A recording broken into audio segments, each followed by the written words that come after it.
রথযাত্রা আর খাজা খাবো না তাই কি হয়? তো ভাবলাম খাজা বানালে কীরকম হয়। সকলকে ফ্লেভারস অফ ফুড অ্যান্ড লাইফস্টাইলে স্বাগত।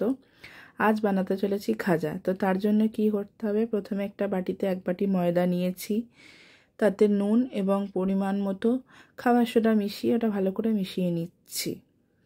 এবার তার মধ্যে দিয়ে দিলাম ঘি 1.5 চামচ মতো, নিয়ে ওটাকে ভালো করে মেখে নিতে হবে। এটা যত ভালো করে মাখা হবে তত গজা খাস্তা হবে।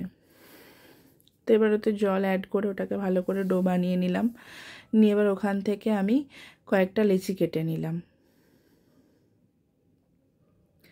এবার একটা বাটিতে 1 চামচ ঘি ও তাতে অল্প চালের গুঁড়ি মিশিয়ে ওটাকে একটা মিশ্রণ বানিয়ে নিচ্ছি।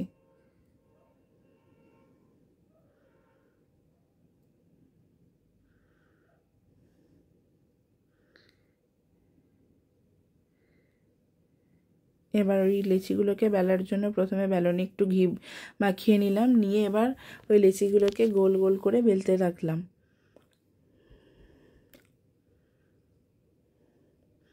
যেভাবে পুরো বেলা কমপ্লিট হয়ে গেল, এর ওপর ওই যে বানিয়ে রেখেছিলাম চালের গুঁড়ো আর ঘিয়ের মিশ্রণ, ওটা ভালো করে মাখিয়ে নিলাম।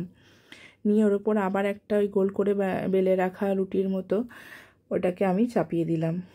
দিয়ে আবারও ওই মিশ্রণটা ওর ওপর দিয়ে ভালো করে লাগিয়ে দিলাম।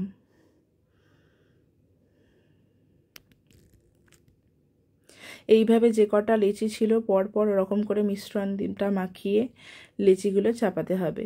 দিয়ে এক সাইড থেকে ওটাকে ভালো করে রোল করে নিতে হবে। এই যে দেখো যেভাবে আমরা রোল করছি, সেভাবে রোল করে নিতে হবে।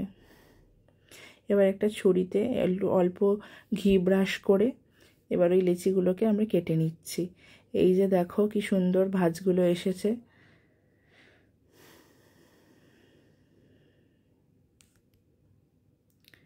এবার ওটাকে ভালো করে আরেকটু বেলে নিতে হবে।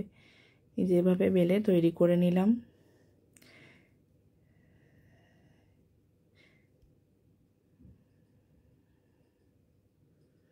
এবার কড়ায় তেল দিয়ে সাদা তেল গরম করে তার মধ্যে ওই বানিয়ে রাখা খাজাগুলো ভালো করে ভেজে নিতে হবে।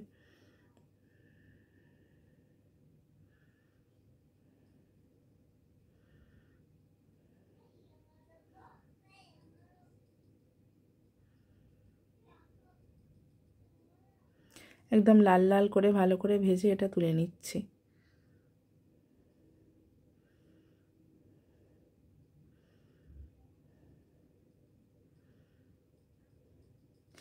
এবার একদিকে চিনি শিরা বানাবো। তো সসপ্যানে 1 বাটি জল নিয়েছি, নিয়ে তাতে 1 বাটি চিনি অ্যাড করে দিলাম। দিয়ে তাতে 2টো এলাচ টুকরো করে দিয়ে দিলাম। এটা ভালো করে ফুটে এলে চিনির শিরা তৈরি হয়ে যাবে। এটাকে ঠান্ডা হতে দিতে হবে। এবার ঠান্ডা হওয়ার পরে ওই ভেজে রাখা খাজাগুলোকে ওই রসের মধ্যে ডুবিয়ে দিলাম। ভালো করে রসের মধ্যে ডুবিয়ে উল্টে পাল্টে তুলে নিলেই খাজা তৈরি।